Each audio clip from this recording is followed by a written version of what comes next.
भारत की एक missile technical गलती से पाकिस्तान की सीमा में जा गिरी।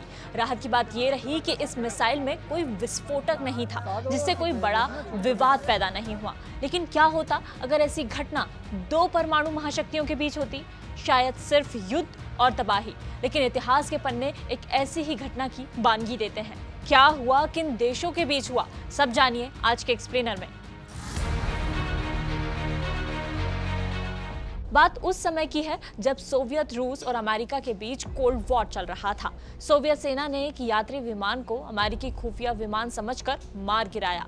हादसे में एक अमेरिकी नेता और 269 लोगों की जान चली गई, जिसने दोनों देशों के संबंध खराब कर दिए। सोवियत सेना को अमेरिका के किसी भी हमले का जवाब परमाणु हमले से देने की पूरी छूट थी। रिपोर्ट्स बताती हैं कि अमेरिका के पास उस समय 23,000 परमाणु बम थे और सोवियत रूस के पास 35,000 से ज्यादा परमाणु हथियार। उस समय सोवियत रूस की एयर डिफेंस फोर्स में स्टानिस्लाव पेट्रोव बतौर कर्नल तैनात थे। उनके पास मॉस्को स्थित सीक्रेट कमांड सेंटर की जिम्मेदारी थी, जो अमेरिका पर नजर रखती थी।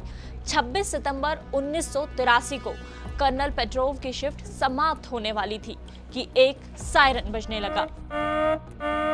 यह अमेरिका के सोवियत रूस पर हमले की पूर्व चेतावनी का अलार्म था। अमेरिका ने सोवियत रूस पर 5 परमाणु युक्त बैलिस्टिक मिसाइलों से हमला कर दिया था।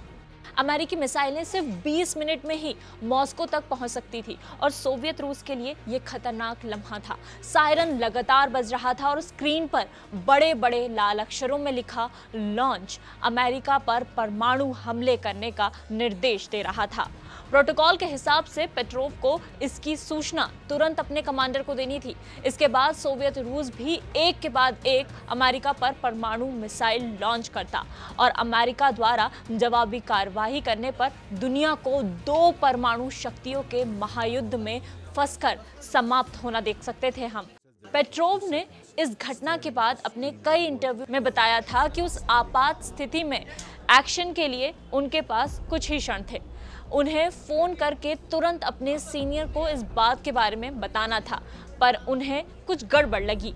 उन्होंने सोचा कि अगर अमेरिका सोवियत रूस पर कोई हमला करना चाहता होगा तो वो सिर्फ 5 मिसाइलों को ही इस्तेमाल क्यों करेगा, जबकि उसकी क्षमता कई गुना ज्यादा है।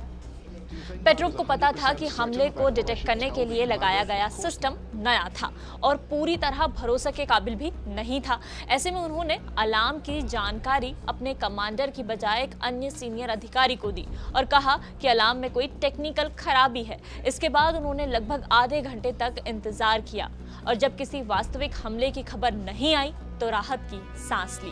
बाद में जब जांच हुई तो सामने आया कि मिसाइल डिटेक्ट करने वाले रडार ने बादलों से टकरा कर आ रही सूरज की रोशनी को मिसाइल समझ लिया था और स्क्रीन पर हमले का सायरन बजा दिया। पर पेट्रोव ने अपने कॉमन सेंस से दुनिया को तबाही के मंजर से बचा लिया। 1983 की इस घटना को सार्वजनिक होते होते 15 साल लग गए। सोवियत रूस टूटने के बाद उस समय के कमांडर यूरी वोंतिन्स्वे ने अपनी किताब में इसका जिक्र किया, जिसके बाद पेट्रोव हीरो बन गए। उन्हें यूएन समेत कई संस्थाओं ने सम्मानित किया। अपने आखिरी दिनों में सरकारी पेंशन पर रह रहे पेट्रोव की 19 मई 2017 को मौत हो गई। 2014 में पेट्रोव के ऊपर एक film I, the man who saved the world. शुरू से आखिर तक क्या क्या हुआ ये जानने के लिए आप इस मूवी को देख सकते हैं। YouTube पर अवेलेबल है और भी ऐसी ही रोचक खबरों के लिए जुड़े रहिए दैनिक भास्कर ऐप पर। डाउनलोड करें दैनिक भास्कर ऐप, क्योंकि सच करीब से दिखता है।